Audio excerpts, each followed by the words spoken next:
الشیطان الرجیم بسم اللہ الرحمن الرحیم ولما رأى المؤمنون الأحزاب قالوا هذا ما وعدنا الله ورسوله وصدق الله ورسوله وما زادهم إلا إيمانا وتسليما من المؤمنين رجال صدقوا ما عاهدوا الله عليه فمنهم من قضى نحبه ومنهم من ينتظر وما بدلوا تبدیلا لیجزی اللہ الصادقین بصدقہم ویعذب المنافقین ان شاء او یتوب علیہم ان اللہ کان غفورا رحیما ورد اللہ الذین کفروا بغیظہم لم ینالوا خیرا وکفی اللہ المؤمنین القتال وکان اللہ قویا عزیزا وَأَنزَلَ الَّذِينَ ظَاهَرُوهُم مِّنْ أَهْلِ الْكِتَابِ مِنْ صَيَاصِيهِمْ وَقَذَفَ فِي قُلُوبِهِمُ الرُّعْبَ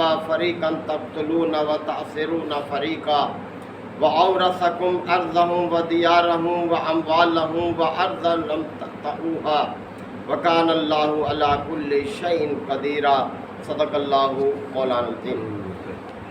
سورہ احزاب کے یہ تیسرے رکوع کی اختتامی آیات ہے۔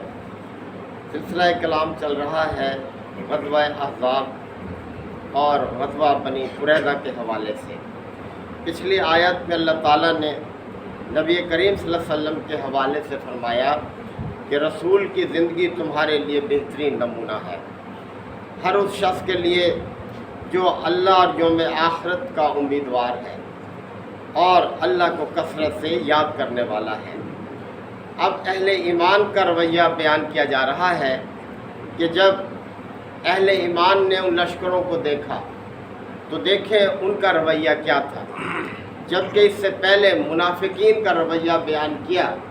پچھلی آیات میں گزر چکا کہ جب منافقین نے دیکھا کہ سامنے لشکر موجود ہیں اور پیچھے سے یہود کا قبیلہ بنی قریظہ جو ہے وہ بھی مخالفت پر آمادہ ہو گیا ہے، تو انہوں نے تو یہ کہا کہ اللہ اور اس کے رسول کا وعدہ دھوکے کے سوا کچھ نہیں نکلا۔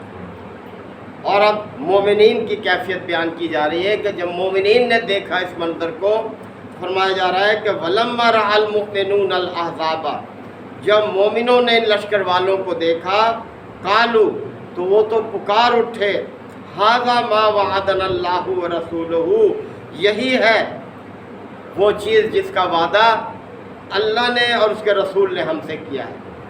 اللہ اور اس کے رسول نے ہم سے کیا وعدہ لیا ہوا ہے کہ تمہاری جان اور تمہارے مال اللہ کی امانت ہیں، اور جب بھی کوئی آزمائش کا موقع آئے تو تمہیں یہ اللہ کے حضور پیش کرنے ہوں گے۔ تو جیسے انہوں نے لشکر والوں کو دیکھا تو وہ پکار اٹھے کہ اب وہ وقت آ گیا ہے کہ ہمیں اپنے ایمان کی صداقت کی گواہی دینی ہے، اور یہی اللہ اور اس کے رسول کا ہم سے وعدہ تھا۔ وما زادہم الا ایمانا اور فرمایا کہ وصدق اللہ ورسولہ، اللہ اور اس کے رسول نے سچ ہی فرمایا ہے۔ وما زادہم الا ایمانا وتسلیما، اور ان کے ایمان اور فرما برداری میں اور اضافہ ہو گیا ان لشکروں کو دیکھ کر کہ اب وقت آ گیا ہے ہمارے ایمان کی آزمائش کا، لہذا ہمیں اپنے ایمان میں اس کی آزمائش میں اپنے آپ کو سچا ثابت کرنا ہے۔ من المؤمنین رجال، مومنوں میں سے کوئی تو ایسے بھی ہیں، صدقوا ما عاہد اللہ علیہ، کہ انہوں نے اللہ سے جو وعدہ کیا تھا اسے سچا کر دکھایا، یعنی جنہوں نے اپنی جانیں قربان کر دی ہیں، جیسے کہ غزوہ بدر پیش آ چکی تھی، غزوہ احد ہو چکا تھا اس سے پہلے۔ فرمایا مسلمانوں میں وہ بھی ہیں اہل ایمان میں کہ جنہوں نے اللہ سے کیے ہوئے اپنے وعدے کو سچا کر دکھایا، اپنی جانیں انہوں نے قربان کر دی۔ فَمِنْهُمْ مَنْ قَضَى نَحْبَهُ، اور وَمِنْهُمْ مَنْ يَنْتَظِرُ، تو کوئی تو ایسے ہیں جنہوں نے اپنی نظر پوری کر دی، اور بعض ایسے ہیں جو ابھی انتظار میں ہیں کہ اب کوئی وقت آئے گا تو ہم بھی اپنی جانیں قربان کریں گے۔ وَمَا بَدَّلُوا تَبْدِيلًا، اور ان کی سوچ میں، ان کی فکر میں، ان کے جذبے میں کوئی تبدیلی نہیں آئی کسی قسم کی، ان مشکلات کو دیکھ کر، ان لشکروں کو دیکھ کر۔ لیجزی اللہ الصادقین بصدقہم، اور یہ موقع اسی لیے آتے ہیں کہ اللہ تعالیٰ سچوں کو ان کی سچائی کا بدلہ دے، وَيُعَذِّبَ الْمُنَافِقِينَ إِنْ شَاءَ، اور اگر چاہے تو منافقین کو عذاب دے، اور یتوب علیہم، یا ان کی توبہ قبول کر لے، یہ اللہ کا اختیار ہے۔ ان اللہ کان غفور الرحیم، یقیناً اللہ بہت درگزر کرنے والا اور رحم کرنے والا ہے کہ اگر یہ منافقین اب بھی پلٹ آئیں اللہ کی طرف، اپنے ایمان کی اصلاح کر لیں، اسے خالص کر لیں، تو اللہ بہت درگزر کرنے والا اور معاف کرنے والا ہے۔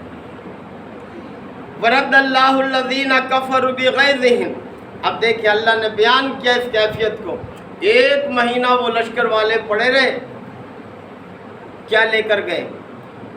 اسی طرح لوٹ گئے جیسے آئے تھے، رسوا ہو کر گئے، اپنا سب کچھ چھوڑ گئے۔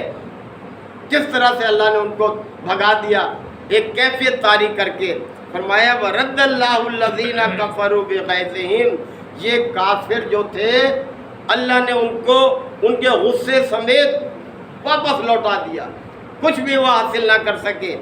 لم ینالوا خیرا، وہ کوئی فائدہ حاصل نہ کر سکے۔ اکٹھے ہو کر آئے تھے کتنے لشکر، کہیں خیبر سے، کہیں مکہ سے، اور اس ارادے سے کہ ہم مدینے کی اینٹ سے اینٹ بجا دیں گے، لیکن وہ اپنا کوئی مقصد حاصل کیے بغیر واپس ہی اللہ نے ان کو پھیر دیا۔ وَكَفَى اللَّهُ الْمُؤْمِنِينَ الْقِتَالَ، اور اللہ ہی مومنوں کی طرف سے لڑنے کے لیے کافی ہو گیا، یعنی مومنوں کو لڑنا ہی نہیں پڑا، اللہ ہی کافی ہو گیا ان کی طرف سے۔ یہ جذبہ اگر ہو ایمان کا صحیح، تو اللہ تعالیٰ کی رحمت ہر وقت مومنوں کے شامل حال ہونے کے لیے تیار ہے۔ جیسے فرمایا نا کہ اگر آج بھی ہو ابراہیم کا صحیفہ پیدا، آگ کر سکتی ہے اندازے گلستان پیدا۔ اللہ تو ہر وقت اپنے مومن بندوں کی مدد کے لیے تیار ہے۔ وَكَانَ اللَّهُ قَوِيًّا عَزِيزًا، اور اللہ ہی قوی ہے اور عزیز ہے۔ اللہ سے زیادہ کون قوت والا ہے؟ کون اللہ سے زیادہ طاقت رکھتا ہے؟ تو اللہ ہی کی طاقت پر بھروسہ ہونا چاہیے۔ اب بنو قریظہ کی کیفیت کو بیان کیا ہے کہ جب آپ صلی اللہ علیہ وسلم واپس پلٹے خندق سے، تو حکم ہوا کہ اب یہودی قبیلے کی بھی ان کی بھی خبر لو، انہوں نے بغاوت کی ہے، معاہدے کی خلاف ورزی کی ہے، لہذا آپ صلی اللہ علیہ وسلم فوری طور پر وہاں چلے گئے اور ان کا جا کر محاصرہ کر لیا۔ اور فرمایا جا رہا ہے کہ وہ انزل الذین ظاہرہم من اہل الکتاب، اور اللہ تعالیٰ اہل کتاب کو کس طرح سے دیکھیں، ان کو